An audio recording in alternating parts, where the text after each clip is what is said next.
My name is Daniel. I am 30 years old now, and when I look back at what happened to me almost 8 years ago, I still feel the sting of betrayal, mixed with the strange relief of knowing that eventually the truth does come out. I grew up in a small town in Oregon in a fairly average family. Not wealthy, not poor, just ordinary people trying to get by. My sister, Caroline, is 7 years older than me, and from the moment I can remember, she was the star of the family. She was the firstborn, the one my parents had dreamed about for years before having children, and she grew up with all their attention and hopes focused on her. I was born much later, almost as an afterthought, and although I was loved, I always felt like the second choice, the child who was never quite enough to compete with Caroline's brilliance. She was talented in school, sang in the choir, and was always surrounded by friends, while I was the quiet one who liked books and computers. Still, I tried to love her as a brother should, and for many years we coexisted without much conflict because of the age difference. Caroline left for college when I was still a kid, and by the time I graduated from high school, she was already married to her longtime boyfriend, Thomas, a nutritionist she had met during a volunteer event. They seemed happy together, and although I never got particularly close to Thomas, I respected him because he worked hard and treated my parents with kindness. When their marriage collapsed after just a few years, I never could have predicted the way my life would unravel because of it. I had just finished college and was living at home with my parents in Portland, saving money from my entry-level job so I could afford my own place in the city. It was during that time that Caroline stormed back into our lives, sobbing uncontrollably and declaring that Thomas had been unfaithful for months. She claimed he had been having an affair with a friend of mine, a girl named Sarah, who was trying to get healthier and had consulted Thomas for professional advice. The accusation shocked me not only because I had been the one to introduce them, but also because I knew Sarah well enough to believe she would never betray another woman like that. Caroline, however, insisted she had evidence, though she never actually showed any proof, and to my astonishment, my parents immediately believed her. They rallied around her without hesitation, showering her with sympathy and righteous anger, while I was left bewildered, insisting that the story made no sense. But my protests didn't matter. In Caroline's eyes, I was guilty because I had introduced Sarah to Thomas, and she twisted that into a narrative where I had played a direct role in the destruction of her marriage. Within days, my parents had turned cold toward me.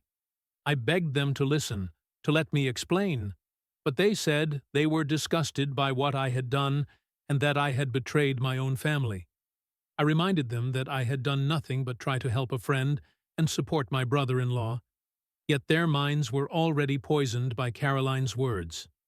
Then came the worst night of my life, the night my parents told me to pack my things and leave. I was 22 years old, not financially stable enough to live on my own, and suddenly I was standing on the curb outside our house with my belongings stuffed into garbage bags, tears streaming down my face as my mother closed the door on me. I stayed that first night with a friend and tried to make sense of what had happened, calling my parents again and again, only to be blocked or ignored. My mother even threatened to call the police if I tried to come back. For weeks, I lived like a ghost, drifting between temporary shelters and the kindness of friends, unable to believe that my own family had discarded me so easily. In time, I found a small apartment and threw myself into work, telling myself that if I couldn't have my family, at least I could build a life for myself. The years passed slowly. I missed birthdays, holidays, and every moment that should have been shared with loved ones. I still carried hope that someday the truth would surface. But as time went on, I forced myself to accept that my family was gone. I learned to survive without them. I learned resilience, and eventually, I even found happiness in small things. I met a woman named Lauren, who became my partner and later my fiancée, and for the first time in years, I felt like I belonged somewhere again. The turning point came unexpectedly, triggered by something as simple as an engagement photo. Lauren posted our picture on Facebook, a platform she rarely used, and somehow it reached Thomas, my ex-brother-in-law. Instead of sending me a message directly, he reached out anonymously by email, and what I opened on my laptop one late night left me speechless. The email contained the truth I had been waiting for all these years. Attached were messages, screenshots, and even copies of love letters between Caroline and another man. A man I recognized as an old acquaintance from my college days, someone I would never have linked to her. The emails showed her confessing her love, making plans to meet in secret, and even plotting how to make Thomas believe that she was the victim of betrayal. She had even written that she would blame me if things ever came out, because, in her words, Daniel will never be believed over me. Reading those words made my stomach twist in anger and vindication. It all made sense. Thomas had been faithful, Sarah had been innocent, and Caroline had orchestrated the entire charade to protect herself and secure sympathy during the divorce.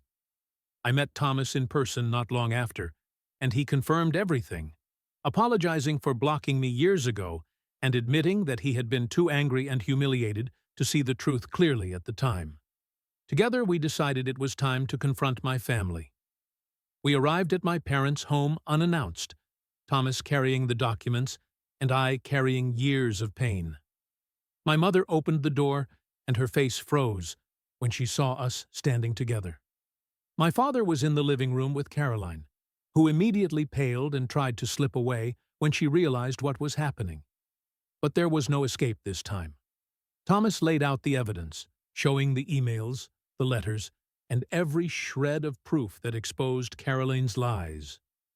My parents sat in stunned silence as I explained how their blind faith in her had destroyed me, how they had abandoned their son because they could not imagine their golden child capable of deception. Caroline tried to deny it, but the evidence was undeniable, and for the first time in my life, I watched my parents look at her not with pride, but with horror. My father, furious beyond words, told her to leave his house immediately. I stood there, trembling, not from fear, but from the overwhelming mix of vindication and grief. Years of pain, isolation, and loneliness all poured out of me as I told my parents that their choice to cast me aside had scarred me in ways they could never undo. Caroline was thrown out that day, just as I had been, but instead of feeling triumphant, I felt hollow. She had ruined my life once, and though I finally had the truth, I could never get back the years I had lost. In the end, I realized that revenge wasn't sweet. It was simply the closure I had needed to move on. What I learned from all of this is something I want to share with anyone who might find themselves in a similar situation. First, never underestimate the power of manipulation. Some people, even those closest to us, will go to extraordinary lengths to protect themselves, even at the expense of others.